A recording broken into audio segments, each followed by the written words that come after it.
Hello students, welcome to my YouTube channel and good morning. आज हम बात करेंगे अपने most important topic washing soda या धावन सोडा के बारे में। लेकिन उससे पहले आप सभी वीडियो को लाइक और शेयर कर दीजिए और हमारे चैनल को सब्सक्राइब करके बेल आइकन ऑल पर क्लिक कर लीजिए ताकि कोई भी वीडियो आपके पास सबसे पहले पहुंच जाए। चलिए स्टार्ट करते हैं अपना टॉपिक धावन सोडा। धावन सोडा मतलब बासिंग सोडा। इसका रासायनिक नाम या chemical name sodium carbonate decahydrate होता है। सोडियम कार्बोनेट डेकाहाइड्रेट होता है। डेका का मतलब होता है 10, इसीलिए इसमें आता है इसके फॉर्मूले में 10H2O। अणुसूत्र क्या होता है इसका Na2CO3 इंटू 10H2O। ये जो पॉइंट लगा है इसको इंटू बोलते हैं। क्या बोलते हैं? इंटू। इसका फॉर्मूला Na2CO3 इंटू 10H2O। ये आपके पेपर में पूछा जाता है क्योंकि आप बोर्ड एग्ज़ाम या आरआरबी एसएससी कोई भी एग्ज़ाम देंगे, रेलवे का, आईसीआर का, तो उसमें ज़रूर आता है ये। इसके निर्माण की प्रयोगशाला विधि क्या होती है वो देखते हैं। Laboratory method of preparation. चलिए स्टार्ट करें इसे। प्रयोगशाला में सोडियम कार्बोनेट बनाने के लिए कास्टिक सोडा या सोडियम हाइड्रोक्साइड बोलते हैं इसे, NaOH, विलयन में कार्बन डाइऑक्साइड CO2 गैस प्रवाहित करते हैं। इसमें निम्नलिखित अभिक्रिया होती है तथा सोडियम कार्बोनेट का जलीय विलयन प्राप्त होता है। क्या होता है? सोडियम कार्बोनेट का जलीय विलयन प्राप्त होता है।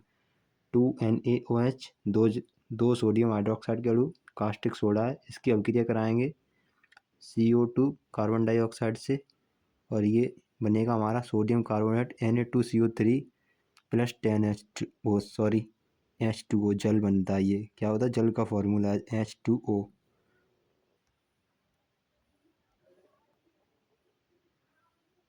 और हमें सोडियम कार्बोनेट मिल गया और जल के अणु मिल चुके हैं। अब उपरोक्त विलयन का सांद्रण कराने तथा उसके उपरांत विलयन को ठंडा करने पर सोडियम कार्बोनेट के क्रिस्टल Na2CO3 इंटू 10H2O प्राप्त होते हैं। ठीक, जैसे इसका हम ये जो मिला था हमको, इसको अब सांद्रण करा देंगे, मतलब अधिक कर देंगे, तो क्या हो जाएगा? विलयन को ठंडा करके सोडियम कार्बोनेट के 10 जल के अणु मिलेंगे। इसके साथ में 10 जल के अणु मिलते हैं। ठीक, यही इसका फॉर्मूला है।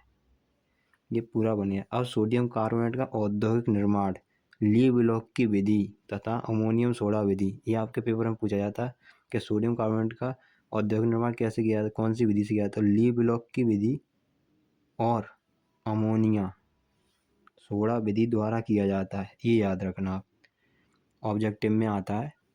इनका विस्तृत अध्ययन हमारे पाठ्यक्रम में नहीं है। ठीक, अब नेक्स्ट स्लाइड की ओर चलते हैं।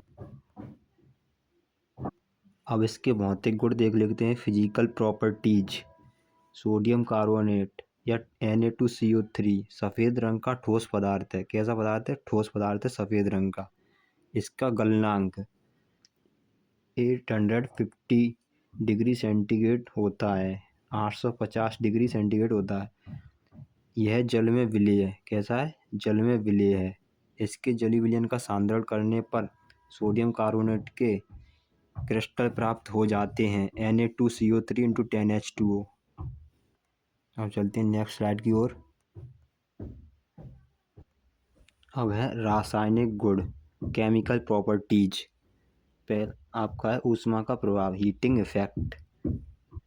हीटिंग इफेक्ट में देखते हैं क्रिस्टली सोडियम कार्बोनेट को शुष्क हवा में, कैसी हवा में? शुष्क हवा में खुला छोड़ने पर या हल्का गर्म करने पर इसके क्रिस्टल जल का अधिकांश भाग वायुमंडल में चला जाता है तथा Na2CO3 इंटू H2O बनता है।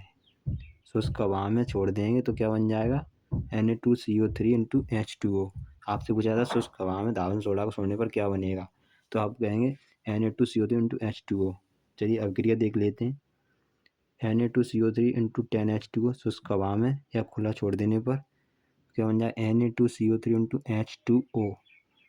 यहाँ 9H2O जल के अणु निकल जाए क्योंकि इसका सूत्र होता है Na2CO इंटू 10H2O। इसमें से एक यहाँ रह जाता है, 9 इधर आ जाते हैं। ये नोजल के अणु इधर आ जाते हैं। अधिक गर्म करने पर यह निर्जल सोडियम कार्बोनेट बनाता है, जिसे सोडा एस भी कहते हैं। आपसे पूछा जाता है सोडा एस का फॉर्मूला क्या है। सोडा एस का फॉर्मूला, ठीक, Na2CO3 इंटू एच। ये जो बना था हमारा हवा में खुला छोड़ देने पर, तो ये बना था Na2CO3 इंटू H2O। अब इसकी हम निर्जल कार्बोनेट बनता है, गर्म करेंगे इसको, हीट करेंगे तो क्या बनेगा, Na2CO3 इंटू नहीं आएगा, Na2CO3 सोडियम कार्बोनेट का निर्जल विलयन बनता है, ठीक है, जिसमें जल नहीं हो। निर्जल का मतलब क्या होता है, जल नहीं है इसमें। इसको ही को क्या बोलते हैं, सोडा एस। इसी को बोलते हैं सोडा एस, सोडा एस। इसी को Na2CO3 और H2O अलग हो जाता है। निर्जल सोडियम कार्बोनेट ऊष्मा के प्रति स्थायी होता है, ये याद रखना। आप पूछा जाता है कैसा होता है, ऊष्मा के प्रति स्थायी। कौन सा वाला, निर्जल, जिसमें जल ना हो। अब देखते हैं अपनी अगली स्लाइड पर।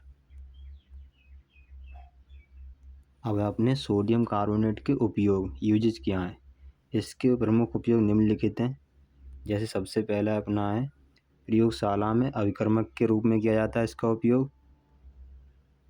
फिर है घरों में साफ सफाई, जैसे कपड़े धोने में। ये जो हमारे घरों में उपयोग होता है वो धावन सोडा, जो कपड़े धोने के लिए साबुन होता है उसमें धावन सोडा होता है, कपड़े धोने वाला जो होता है।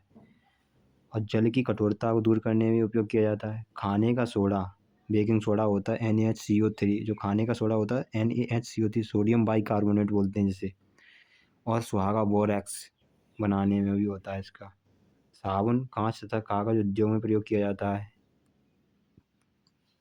अनेक धातुओं के धातु क्रम में, जैसे धातु निष्कर्षण होता है ना, वहाँ पर भी, ठीक। रंजकों के बनाने में, डाई जो आप बालों में लगाते हैं, बालों में हेयर डाई आती है जो, उसमें भी किया जाता है इसका प्रयोग। और आग बुझाने वाले यंत्र, जैसे फायर एक्सटिंग्विशर होता है, इससे हम आग बुझाते हैं लोग। PbNO3 का उल्टा इसके साथ मिलाकर सफ़ेदा बनाने में इसका उपयोग सफ़ेद पेंट के रूप में होता है। किसके रूप में होता है, सफ़ेद। यहाँ भी सफ़ेद आएगा, वो नहीं होगा। जल की स्थायी कठोरता दूर करने के लिए भी किया जाता है। जल की स्थायी कठोरता पहले भी आपको लिखा है।